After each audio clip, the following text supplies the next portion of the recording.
Oh,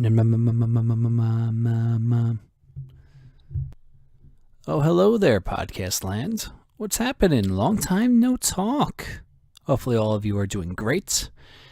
Now, time to read a little bit of advertising. Episode 120 of the Behind the Barricade Podcast is brought to you by Silence and Solitude. Based out of Southern New Jersey, Silence and Solitude is a metalcore quintet that consists of Shane Roxas, Colby Hempel, Cody Mitchell, Alexander Coates, and Justin Pomper.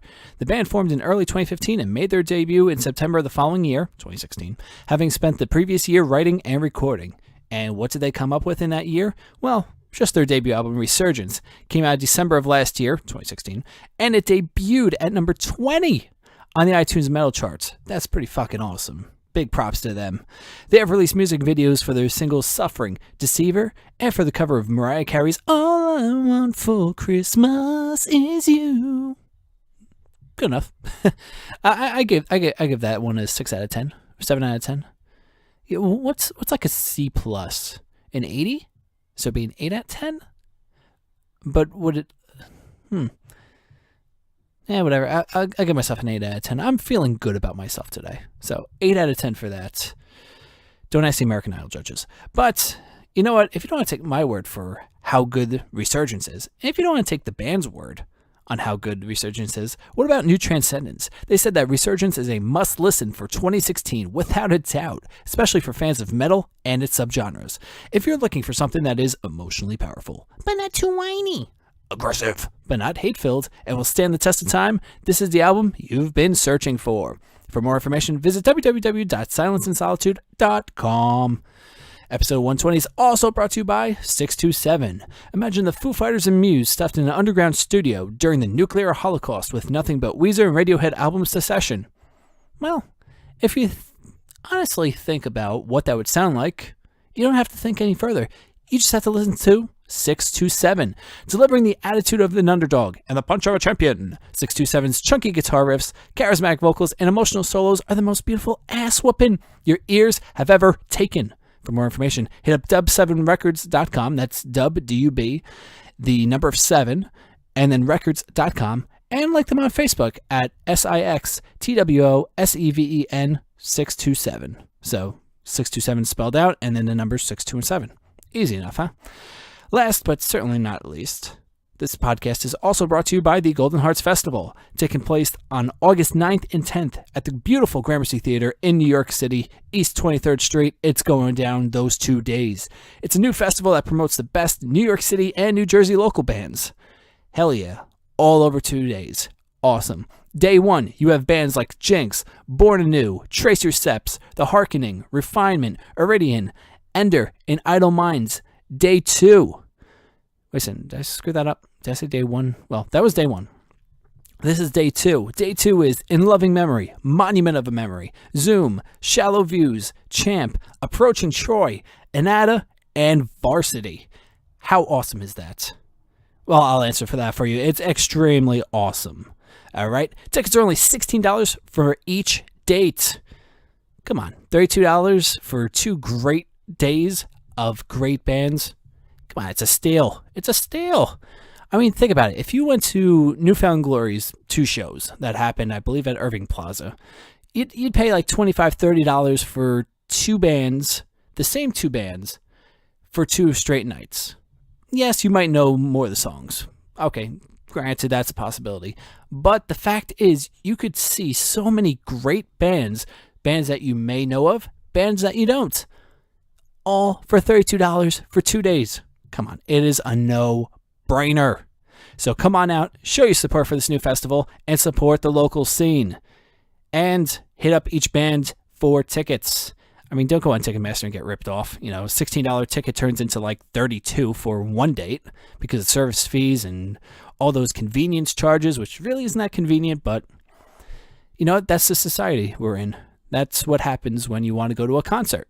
You have to buy through Ticketmaster. Or you could pay double the triple on StubHub. So, kind of sucks, but here's your chance to bypass all of that garbage. Hit up the bands directly. So, that's about it on our end. Episode 120 features Mr. Jesse Smith, and it also features Mr. Daniel Tao, and they're going to be doing a little bit of talking right now. From out of the wasteland of generic podcasts and radio shows, one has emerged. It prides itself on having conversations with the most talented musicians from all over the world. If you like a boring question and answer interview, this isn't for you.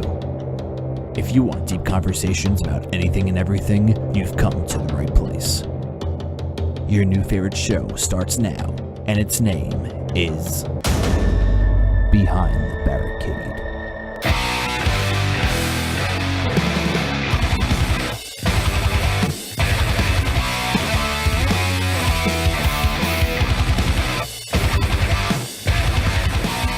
What's going on, podcast land? This is Daniel Tao for another episode of the Behind the Barricade Podcast. In this episode, I speak with Jesse Smith and the Holy Ghost. We go over their backstory and the formation of the band.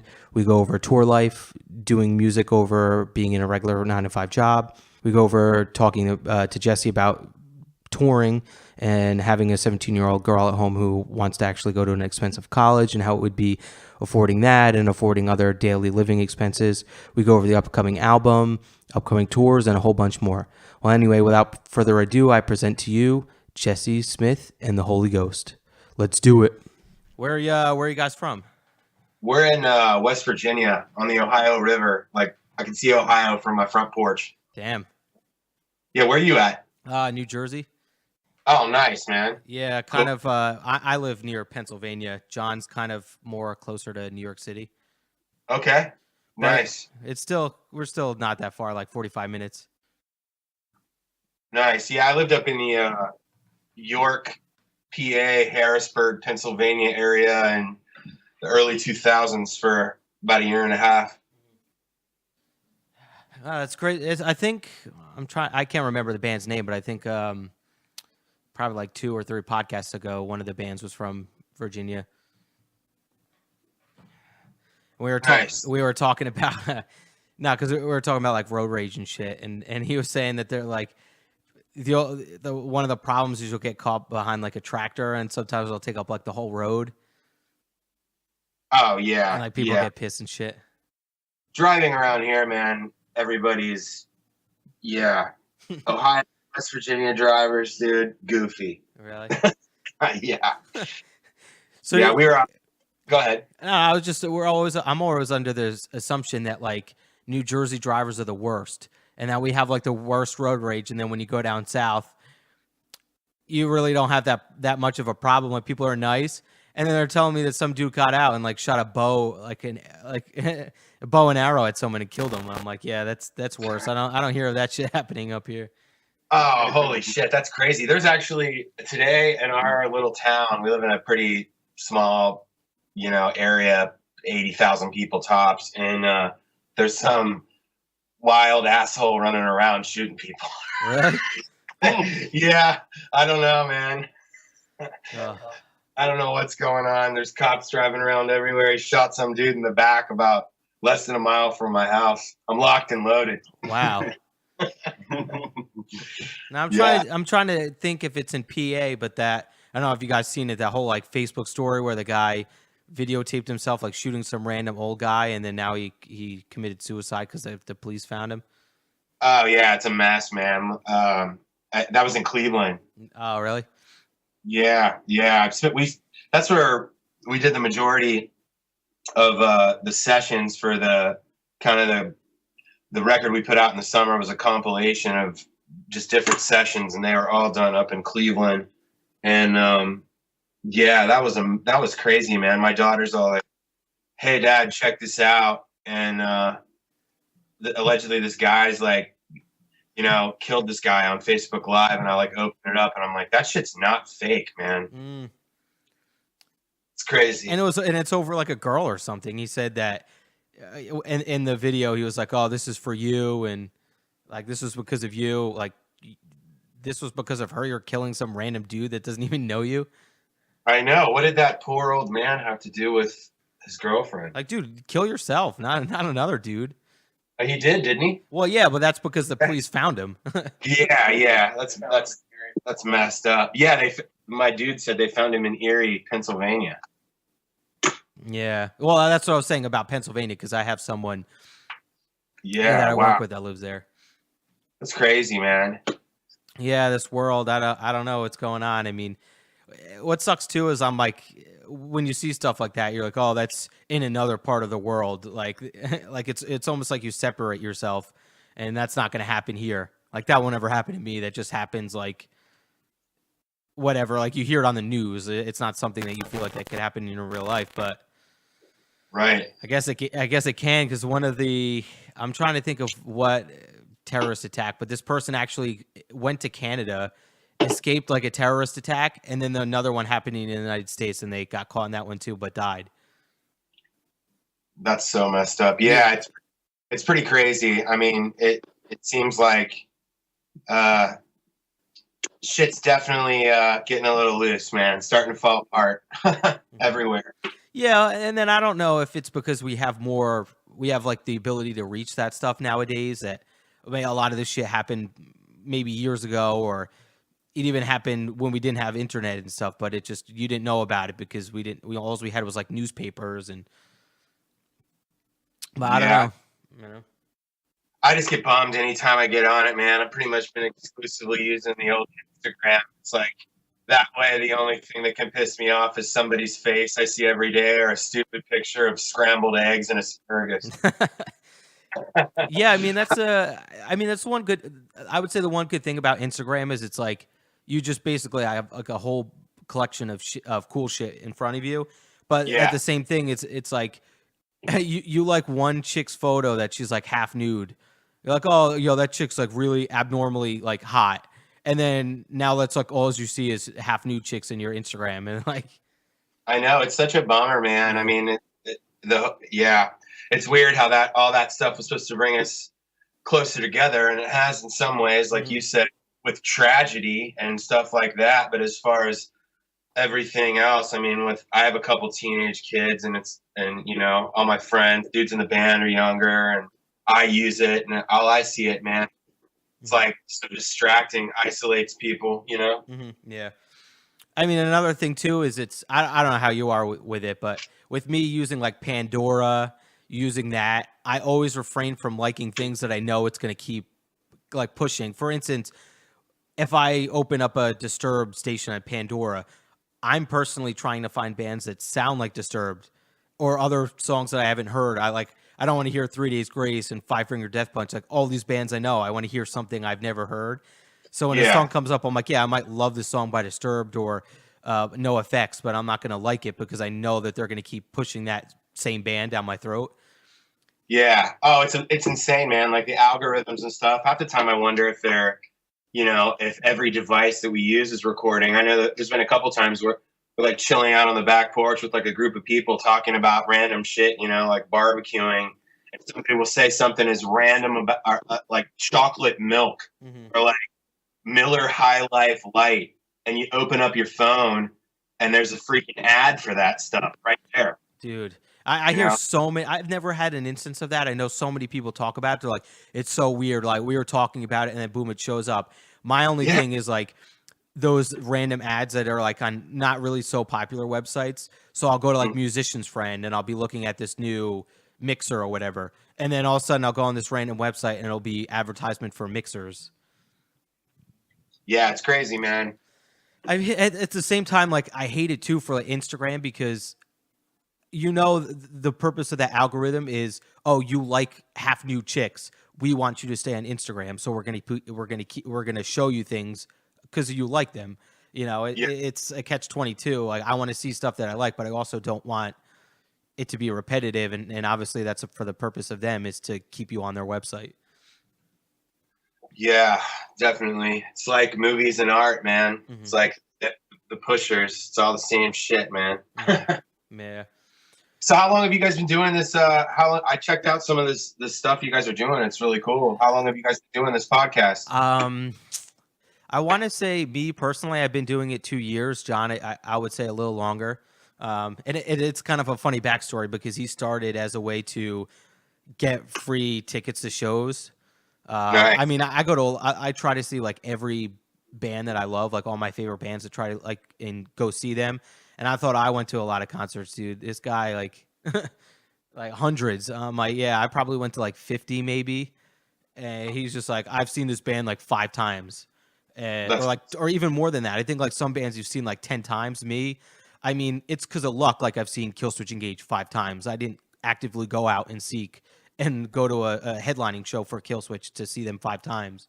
But so yeah, he actually started as a way to get in free for shows, because basically how it works with us is, you know, you find a band and you say, hey, listen, you know, they're playing at this venue.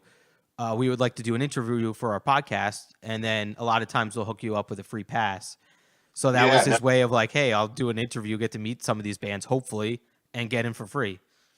Yeah, awesome. That rules. But I mean, obviously now we're not doing it for that reason. You know, it's cool that we get to see, like, we just did Warped Tour this past year.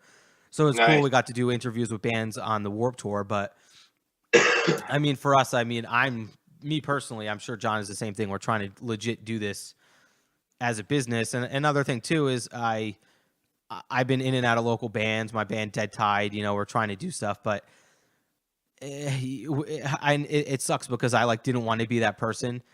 But you just get older and you're like, you know what, that lifestyle that I'm trying to achieve and trying to shoot for doesn't look like it's going to be it looks like it would be luck, or it looks like it would be something that I'm kind of reaching for the stars. Maybe I should try doing something like this and I also want to do something like this too, is where like build my own business and be my own boss or whatever. Nice. That's awesome, man. Yeah, absolutely. It's tough out there, dude. We toured a lot last summer, and, you know, I've been touring US and abroad for 20 plus years, and it's definitely, it's tough. I mean, so after like that whole time, does that get to you? Like, you know, I'm not like the band that I want to be, or are you comfortable like in the place that you are now, where, you know, you have kids and you're able to at least go tour and play music that you love? Like, are you comfortable with that, or do you get down like, I've been doing this for 20 years, I feel like I should have something more? I think like I used to play in this metal band that toured a lot, and we did it for a living, you know, for a while. And I left the band in 2004 and then just did anything else. I played in a couple other bands, but in 2008, I kind of found, you know, some day job stuff that I liked and kind of had stepped away. And then I started doing this again. So I you know, it's been a couple years since we've been a full band, and I've always continued playing music and stuff, but getting back into it where you're going out with 5 to 7 guys in a 12 passenger, you know, doing what we did last summer. You know, I think it's more of like understanding like the joy in it, you know what I mean? And going into, you connect and have a fan base that's constantly going to come out to the shows and constantly going to buy that new shirt, you know? But we've had a really good time, you know. There's been a lot of ups and downs in the last year or two, but I think you got to do it. You got to always have a backup plan for sure. You know what I mean? There might be time in a couple of years where you're super happy with what's happened monetarily with the business, and you just want to get out on the road and sleep on a dirty ass floor for a week, you know? So yeah, continue. Yeah. I gotta get, the older you get, the more responsibility you have for sure. You got to get smarter about it. You got to, I think a lot of guys get caught up in like, let's just tour. And really till you have either the support, you know, from, you know, an entity that has money, or, you know, you've got your own coin yourself. It's not as easy as just staying on the road, and eventually you just kind of end up burning out. So we've been trying to pick stuff that's smart. You know, we're doing a lot of stuff that, you know, going out with bands that we enjoy and just really having fun with it is kind of where it's shifted to, you know? So what do you do? So, I mean, it seems like you guys go on tour a lot, or more frequently than someone like me in a local band does. What do you do outside of that? Not as far as like activities, but to make ends meet or to support your family? I run title work for lawyers. So basically cheap lawyering. I got into it a while back, and just really just big projects, corporate projects, whether that's like real estate or land deals or stuff like that, you know. And then I hustle other stuff on the side. I'm always wheeling and dealing, and spring, summer, run some yard crews, just anything, man, you know, always to get by. You know, I got a daughter that's talking about going to an expensive college, so I gotta keep something moving all the time. Damn, how old is she? She's 17, man. I was 15-year-old and a 17-year-old. Yeah. Yeah, so it's crazy, man. We're getting into that kind of stuff. Yeah, I mean, that's the one thing that sucks too is me, like, I hate doing the whole 9 to 5. Like, I totally just want to get out of that, like, rat race. But absolutely, and it's funny too, because I know some people have toured and then now they have good jobs. Like, for instance, I was listening to the guy who, I don't know if you know, like, Superior and Easy Drummer. This one's, you know them? Oh yeah, great stuff. I had Superior on my old rig. Yeah, it's awesome. So I was listening to the guy who created them. He was on like a small drumhead podcast. They're called Drumheads Podcast, but he was just saying like how, you know, everything with drums, like building them and customizing them and all this shit. He's like, I've done it, and he's like, I wanted to be that drummer in a band, and obviously now he's the CEO of Tune Track, but he's like, you know, this totally beats sweating and grinding it out in a van. And obviously the person who was running the podcast, he felt the same way, because it's the reason why he stopped like doing the whole gigging and touring. But I mean, at the same time, I've been since out of high school, I've worked at the same job for almost 10 years. And I'm sorry, like, I'd trade that over sitting in my comfy cubicle where I'm just bored and I hate my life. Like, I totally would love traveling and, you know, kind of, you're basically holding out for a half hour of your day, like doing all this shit, like just for a half hour of like freedom, and not even that, but like, I guess you could say euphoria, because for 30 minutes you don't care about anything and it's just fun.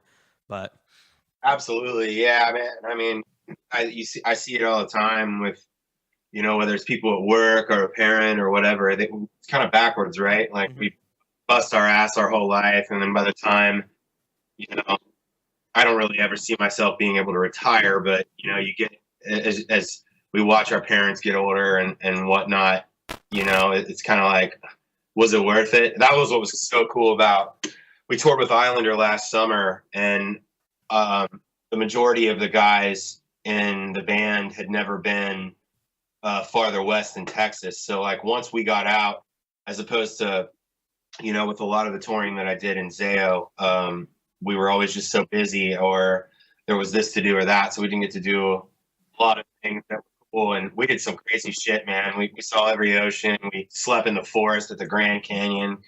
We did all kinds of stuff. So that was cool, man, to kind of take it in and enjoy it while we were out, you know. Mm-hmm. So if you got like a really, really good, say eventually, like in 5 or 10 years, you got a really good job, and for some reason you've this is obviously hypothetical, but say you would have found out, like, listen, you're making $100,000.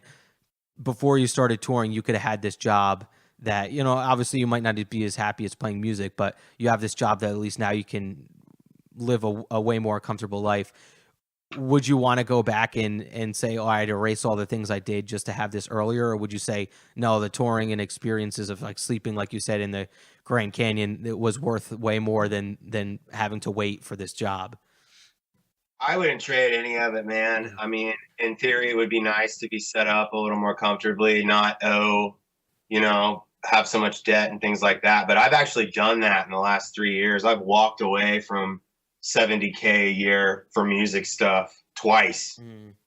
And, you know, I feel like for me personally, I mean, it's just, I think music's just a part of so many people, you know, and some people are cool, just like doing their thing. And, you know, I think it's really important to be in tune with like where your energy is directing you to go. I mean, even on the flip side, you know, if you're fighting that killer job and that quote unquote, you know, dream life, making some real coin and you got the girl in the house and all that, then if that's what you want to do, it's totally cool. For me, I don't know. I felt like I wasn't done yet. I tried to quit for, X amount of time, and I just wanted to get back in the trenches, get out with some bands and play. But no, I mean, the financial aspect of it it's tough. I think it's what really kind of puts the nail in the coffin for a lot of touring musicians, man, because everything's changed so much, Mm-hmm.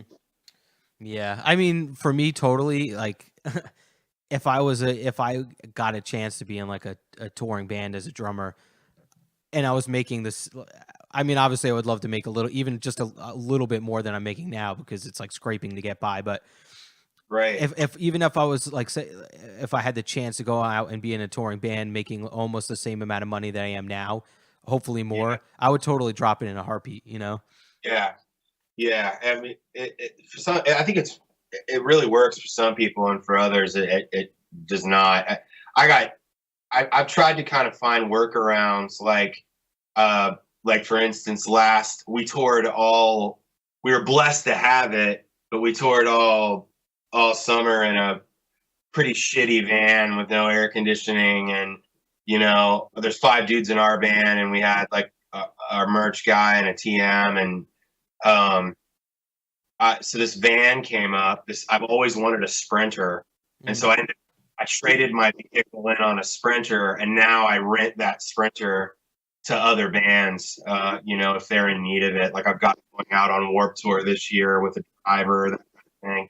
So I've tried to find like smart workarounds to kind of make it work, to maybe things you can put it's like what you're doing with this, still have your finger on the pulse of what's going on with music, and anytime you want to jump back up and pick it back up, you can. Mm-hmm. Yeah, I mean, it's so funny too, because me and John were talking about it. They're like, if you explained what we had to do or what we've been doing for Behind the Barricade, and this is like it is for like other bands, I guess you can even compare it to something like random, like going to the gym or something stupid. But if you told someone like, listen, you spent all this money, you spent all this time, you bought all this equipment, and you're not making any money back, they'd be like, what is wrong with you? Right. If like you explained it, if you used it as a different example, not like you told them, oh, I bought equipment for this, I bought stuff for Behind the Barricade, trying to build a business. If you told them, they'd be like, that's insane. Like, I would never do that, No, totally. Right. But you have to find joy in it, and then it makes it worth it. I mean, I think some people are cut from a different cloth, man. It's like the normal, quote unquote, normal thing is just, it's not enough, but some of us. Yeah. I mean, some people might be luckier in a sense. For me, for instance, it's more like a weird situation. It's not like it is a health issue, I guess you could say. But for me, like, I'm always tired. I wake up tired. I go to bed tired. It's like nothing helps. So for me, I'm like, yeah, driven by money, because I could totally help maybe cure my issue, but I'm driven by happiness. So I'm like, I don't freaking care if I make $100,000 at my job. Like, I'm going to hate it. Like, if they offered me a raise tomorrow and I was making $100,000, I'm pretty sure I would love every second of buying things that I couldn't buy now and all that stuff. But in 10 years, I'm going to hate my life just as much, As long as you can take joy in it, man. If that cash is coming in, I mean, cash is king, dude. Mm-hmm. It's a weird fucking religion, man. Money and all that stuff. Fake printed money. But we can do the things we want with it, right? Yeah. But I don't know. Like, to each his own. I mean, who knows? Maybe if I did make $100,000, everything would be better, and I would be looking at my job more positively. It's like the brain's a weird thing. Like, some people, like, I'm just thinking, if say someone gave you something and it was someone that you totally hated, like, immediately you're almost gonna be in your mind wishing that didn't work. But if I'm making $100,000, I might go to work every day happy and just like, oh, this shit happens. It doesn't matter. Like, I'm making $100,000. Right. So, all right. So, we spent a good time kind of talking about random stuff. Why don't we, the one kind of question I wanted to ask you is about the band name. Like, how did that come about? And like, what does that mean? Because when I saw that, I've never heard you guys before. So just kind of explain like the backstory about your name? And I was raised in a really strict Pentecostal home, and coming up in life, played in a hardcore band that was on Tooth and Nail, Solid State. It's a Christian record label. It's the same label that Under Oath was on, Norma Jean, but countless other acts. And coming up through that, I always had these ties to, that mindset, and did a couple other bands after that. And when I started this project, it was just me, and picked up a little press. I was working with this publicist, and really didn't have any material or anything. I hadn't played music in a really long time. I'd kind of walked away from it, and was in a really just kind of dark, shitty spot, and kind of found a little bit of light and just playing around and writing some songs. So I did a session with one of the guys that co-manages our band right now, Matt Holmes. He produced it, and some other players came in, like one of the guys from the Daltrey crew, and a couple other musicians got in on it. And I got to this point that they had said, you're going to be getting some press, with Blabbermouth and some other people. And I had to come up with a name like right then. We had gotten our first show or something, with some festival gig. And I just had to come up with something. So I was kind of just, somebody brought that up. I had played all the instruments, and I wrote all the songs and all that stuff. And it was kind of different than we are now.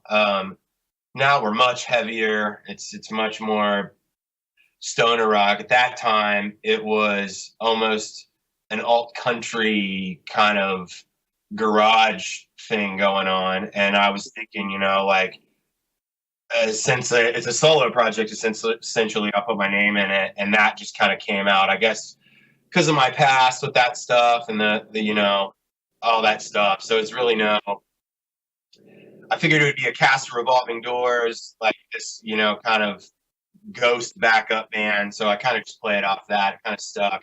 At this point, band names are a weird thing. Looking down a couple years and the cool opportunities that we've had and stuff, sometimes I really wish we had a name like, Black Sabbath. I know, right? But then at the time, that could have been a stupid name. You never know. Yeah, I mean, really, I think just even the thing that's bothered me the most about it is it's just my name's in it. But at the time, it was a solo whip. And then as it grew, we were getting pressed, like the social medias were coming together. So we just kind of, I think eventually you just hopefully get to a point where it's just, the music is what makes it connect to the band name and vice versa. So, yeah. So now are you guys, are you like primarily Christian for your music? Like, do you like to write themes in the lyrics to kind of go around that, or do you just? We're not a Christian band, man. I'm not a Christian. No, like not at all. That's kind of like a weird thing. I mean, I'm totally cool with that. I respect everybody's belief systems and stuff, but nah, that's like not us. It's not us. No, I hear you.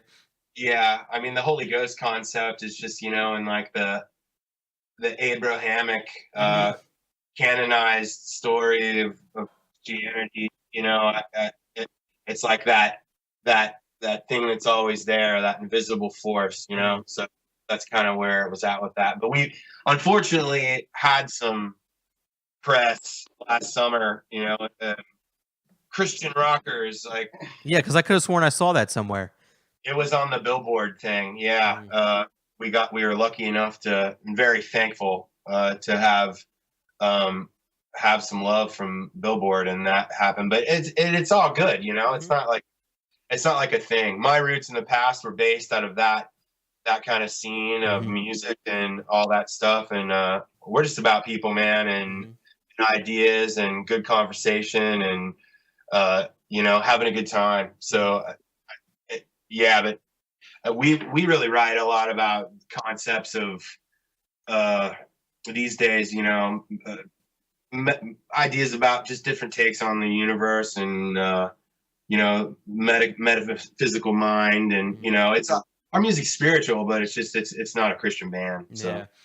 So now when you say like you were in a strict upbringing, did it have anything to do with religion, or was it just like you gotta get A's on your tests and show me all your report cards and have to do your chores type shit? No, I was like big time Pentecostal Christian family. Like yeah. So it was like coming up, that was kind of drilled into me and my siblings, you know, pretty hard. So you know, you grow up and you're like, wait, this equation is a little off. So yeah, big time. And it took me a long time to formulate my own ideas and my own principles and to get in touch with really like kind of who I am and like what I think. I think Dakota was the same way. It's interesting. A few of us we didn't know each other until a couple years ago, but when you say the same, Definitely, 100%. yeah, we were raised in that kind of thing. It's interesting, you know, that a way to be raised. Yeah. So now, so do you feel that the way you are now is kind of, because they say a lot of people, it's funny, I'm taking things from like other podcasts, but like the Joe Rogan podcast, he was basically saying like, he always jokes around about how all the Christian, the girls that went to like Christian schools and stuff are like the biggest like sluts and stuff. But it's like it's kind of like the opposite of the way that they were raised. So do you feel that like that was kind of like your rebel nature to kind of basically be like, oh, this was really strict. Like I'm not about that. Like this wasn't good. So I want to do the opposite of that now. Much more so, man, in like my behavior. I think it manifested in I've been taught all these principles, which like half of them I think are bullshit. You know, it's sexist and it's this and it's that and you know yada yada. But there was something in me that like felt like maybe something was wrong with me because you know I'm still like I'm fucking human. I'm broken. Duh. Like I'm a human being and I'm putting all my faith and ideology and something that isn't resonating with me. And so it manifested, would you shut that door? It manifested really with my behavior, like pretty negatively, man. I went through a brutal divorce in the early 2000s and kind of just spiraled out of control. I really went down addiction lane, like pretty heavily and just a lot of, you know, horrible choices. And it took me a long time to kind of figure out, really to like think for myself. I feel like a lot of these kind of this group thinking, almost cult ideas are very dangerous, especially when they don't manifest positive fruit. You know what I mean? Yeah.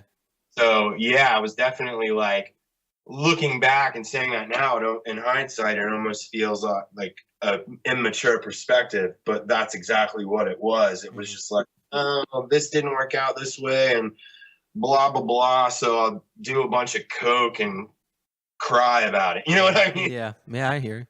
It took a long time to, you know, now I barely drink. I quit smoking cigarettes. I fucking, you know, think for myself, you know, and I can love anybody and anything and be open to different ideas. So yeah, that's that. I mean, for me personally.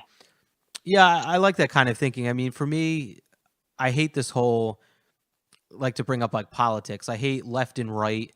Like me, I'm like the type of person, like I'm not going to say I'm a right, like even though I might be more right wing than left, like I'm not going to say I'm a right wing person if I don't agree. Like how could you possibly agree with everything the right or left says? You know, like and also I hate about, I'm one of those type of people that might be like, all right, I believe what this left person is saying over this right person, but still I have in the back of my mind what they're saying could be untrue.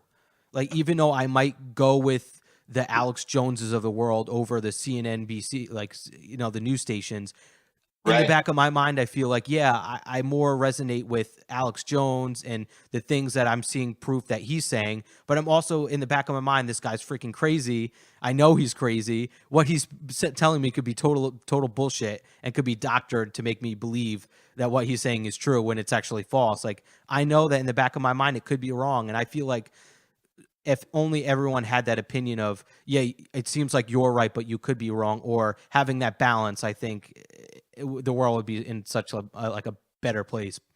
Oh, absolutely, man. I mean, I think like, you be as right as you want to be, man, or as left as you want to be. I think the biggest problem with everybody is, one, they think they have a fucking soapbox now because they can get online and just vomit their disinformation bullshit all over everyone that pays attention. Mm-hmm. But, two, it's everybody wants to fuck with everybody else's will, man. It's like, do your thing, dude. Just don't, you know what I'm saying? Yeah. I have a lot of friends that, as you, and as does Dakota, that have, completely different viewpoints and stuff. And I think hopefully at the end of the day, we're all just kind of striving to be better. You know what I mean? Be better human beings. But yeah, it's hard. I went for a very long time. I went down, specifically, you brought up Alex Jones. Conspiracy lane, man. I licked the inside of that rabbit hole, lived in it. And, it's everything is like, check the facts, man, from everything from, and everything just seems so much disinformation, man. And it's important to hopefully try to find the truth. Yeah.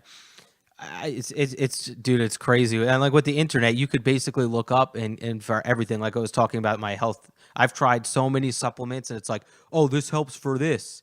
And it's like, you can find anything on the internet. And then for me, I've tried it for proof and I'm like, I'm getting all this advice from the internet and nothing is working. So you got to be careful with what advice that you get. And it just like some things are just so lucrative. Like it just seems like that's got to be it. And then you totally get scammed. It's like with the internet and you can basically doctor anything and you got to watch because it could be false. Absolutely. Yep. All right. So let's, you guys are working on any new albums or any new songs or anything? Definitely. We are, hopefully hitting the, studio this summer. We're working out the details, but we're really excited. I can't really say who at this point, but we're doing it with a really awesome producer that we really respect in an amazing studio. I'm not sure. Oh man, that would be awesome. No, we're hoping to get in the studio with Matt Goldman sometime this summer. Who was that? Matt what? Matt Goldman. Yeah, he's done some killer work, man. Worked with some really awesome bands. So that's our plan. And just doing some sweet runs here and there. Just trying to stay busy, but not go out too hard until this new release comes out. We put this release out, like I was saying earlier. We put a release out last September. But it's been a little frustrating for us because it's really not what our band sounds like at all. It was one of those deals. We had a finished product, which was kind of a compilation of a bunch of music that I had done over the years. And we kind of pulled, the better stuff from each one and kind of just put it out there. But we're really excited with this. All the material's fresh and I'm not sure if we're doing an EP yet or a full length, but we should definitely, hopefully, have something out by the end of the year. 2017 or 18? 17. So nice. That's the goal. But yeah, we've got about, I don't know, probably 15 tunes, but like definitely like 6, 7 slammer keepers that we know are going either on an EP or a full length. So we've been staying pretty busy with that stuff. We had some minor setbacks around the holidays. Coming off the road, and we had some nice momentum going on, and we had a mix up with a member, so we've been kind of working all that stuff out. But yeah, stuff's cool, man. We've been grinding pretty hard, getting pre-production ready for this new one. Yeah, I mean, so how often do you tour? Like, what's your tour schedule? Typically we are usually playing like 4 to 8 shows a month. Last summer we toured pretty hard. We did close to a month with He Is Legend, and we did close to a month with Islander. So we were out a lot last summer.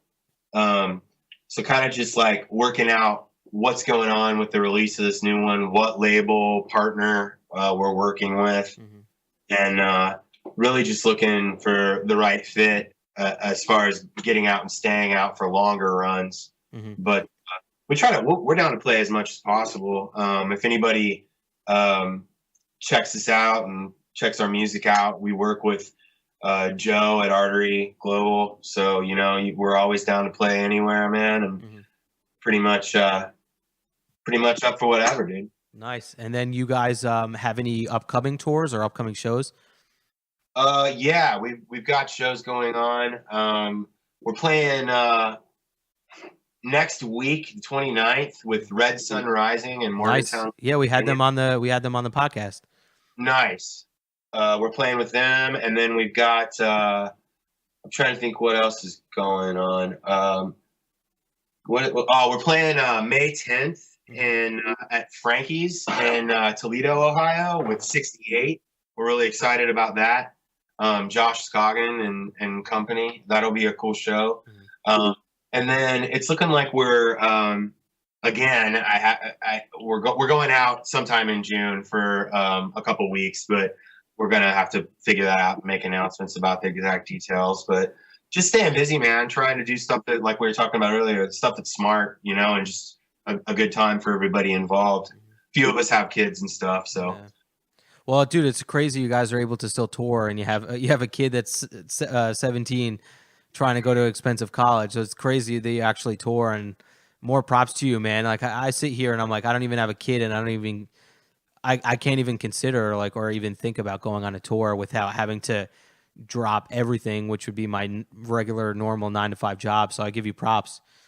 It's tough, man. I just try to figure it out. I mean, I'm not done with it yet, until whenever that day comes, I'll be honest with myself and be like, yeah. But we're really, really pumped about this new record we're gonna put out this year. So I'm excited for you and everyone else to hear it. Yeah, man. When it's out, you're definitely gonna have to send us some things we can plug.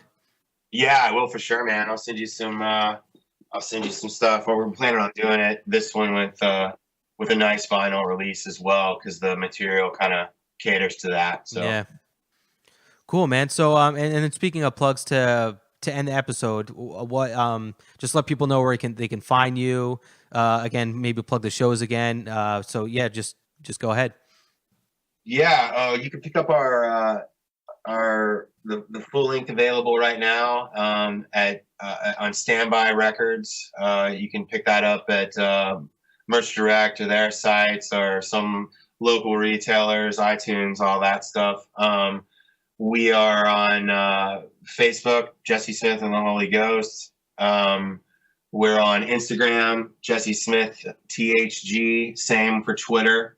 And do Bands of Town, all that stuff. So got a couple videos on YouTube, and we're relatively easy to track down. So we're playing gigs randomly all through the summer, a couple festival dates. But in the next month, we got Red Sun Rising at Main Stage in Morgantown, West Virginia on April 29th, and then Frankie's in Toledo, Ohio with 68, and that's May 10th. Dang. And then also, too, to end the episode, we would like to have a song of yours end the episode. Which song would you like to choose? What do you think? Center of the Universe? Center of the Universe. That's a good one. All right, great. Jesse, Dakota, it was a pleasure having you guys on. And then, good luck with the album. And definitely when it comes out, send it to us so we can check it out. I definitely will, man. Thank you so much for your time. No problem. Awesome. Have a good night. You too.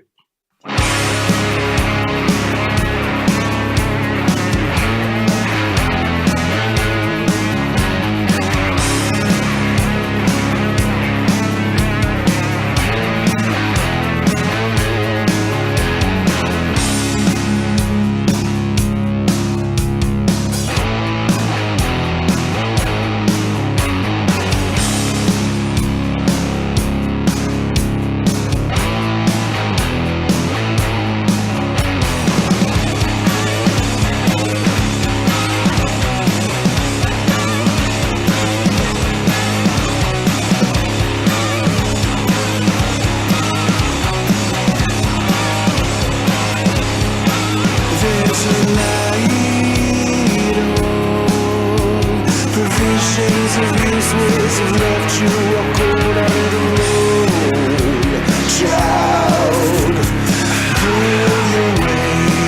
I've got a shadow of myself that's not lonely.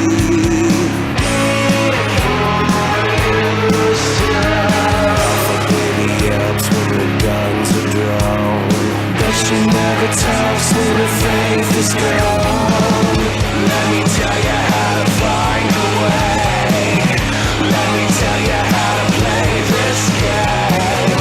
Let me tell you how to waste some time. Let your tongue down and scratch that door. It's all the same.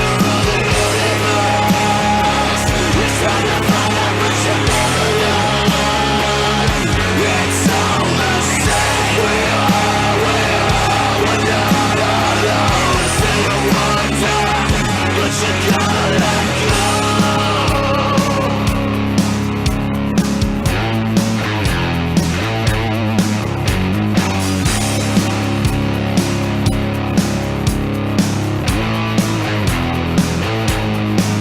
There's a light on. Divisions of life's claws will leave you all scarred and alone. Child, go your way. I place myself in the deepest shadows only. But it never tells when the souls are one. But she never yells